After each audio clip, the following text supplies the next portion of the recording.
Welcome to another lectures in the Python and Matrix course, Vector and Matrices.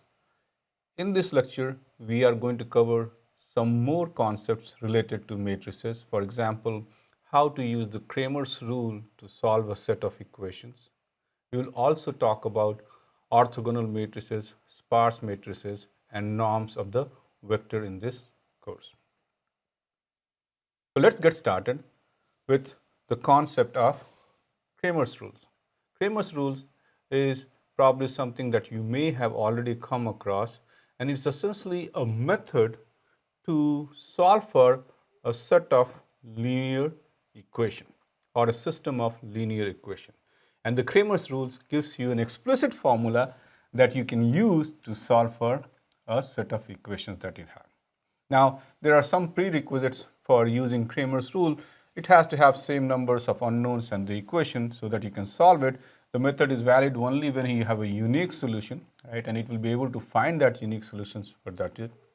And essentially, as we are doing in most of the concept, we will also go through the numerical implementation and talk about the geometrical intuition behind some of these formulations. Now, when we are talking about the geometrical intuition, the Cramer's rules essentially expresses the solution in the form of determinant of the transformation matrix and the matrix obtained from it by replacing a column and column-wise vector on the right-hand side of the equation.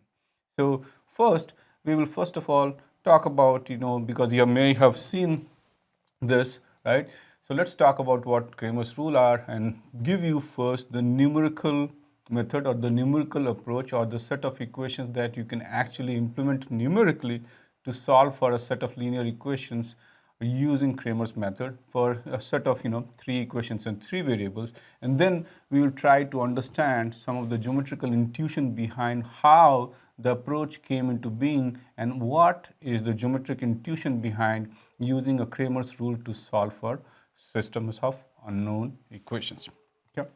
So let's consider the systems of 3 equations that we have. For example, these are the equations that we have. From this, what we can do, which we have done earlier also, is we can write that into a matrix multiplied by vector, and that should be equal to a vector, right? So what we have here is a transformation matrix, and this is unknown vector, and then this is the vector which this vector will get transformed to after multiplication of the transformation matrix, right? So if this is the case, if these are the equations that you have, in this equation essentially you have x, y, and z, which are the unknown variables.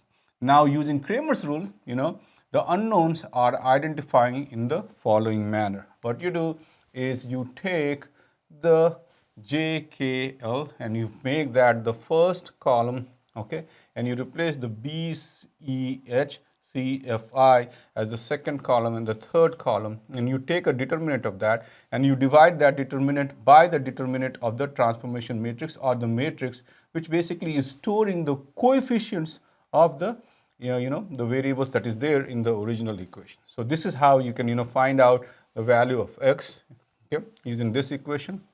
Then if you're interested in finding out the value of y, now what you do is in this matrix you eliminate the second column and replace this column elements by j, k, l, and that's how you get the top portion of the equation that you have. You get a new matrix, you take a determinant of that matrix and divide that by the determinant of the overall matrix that is here on the left hand side of this equation, and that's how you solve for y.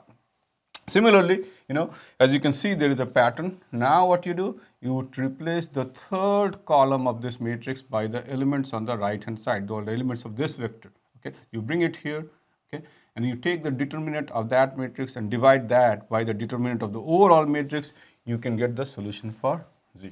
So this is how you will numerically solve a 3 variable 3 equation set of linear equations. But let's now try to get into some geometrical intuition behind it and how this method and why this actually makes sense with respect to what we have seen so far geometrically, because you have to understand essentially what we are doing here in terms of solving this. We are basically multiplying a transformation matrix by a vector that is resulting in an output vector. So how come this becomes a solution to this? Let's try to understand the geometric intuition behind that.